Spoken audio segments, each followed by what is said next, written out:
கேளுங்கள் தரப்படும், தட்டுங்கள் திறக்கப்படும், தேடுங்கள் கிடைக்கும் என்றார்.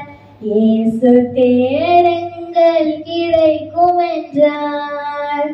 கேளுங்கள் தரப்படும், தட்டுங்கள் திறக்கப்படும், தேடுங்கள் கிடைக்கும் என்றார்.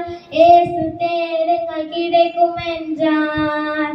கேளுங்கள் தரப்படும், தட்டுங்கள் திறக்கப்படும், தேடுங்கள் கிடைக்கும் என்றார். இயேசு தேடுங்கள் கிடைக்கும் என்றார். பெத்லகேம் நகரில் மாட்டு தொழுவமதில் பிறந்தார் பரமபிதா.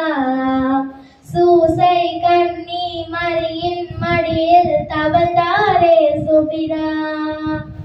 6 வயதில் ஆரம்ப பள்ளியில் கல்வி பயின்றாரே. ஆகமங்கள் 56 மையம் தீர உணர்ந்தார். இயற்கை உலகமே தூய்மையானதென இயேசு நினைத்தாரே. எல்லா உயிர்களும் தன்னுயிரெனவே பேசி மகிழ்ந்தாரே. கேளுங்கள் தரப்படும், தட்டுங்கள் திறக்கப்படும், தேடுங்கள் கிடைக்கும் என்றார். இயேசு தேடுங்கள் கிடைக்கும் என்றார். ஜெருசலேம் நகரில் பஸ்கா பண்டிகைக்கு பரமர் போனாரே. 12 வயது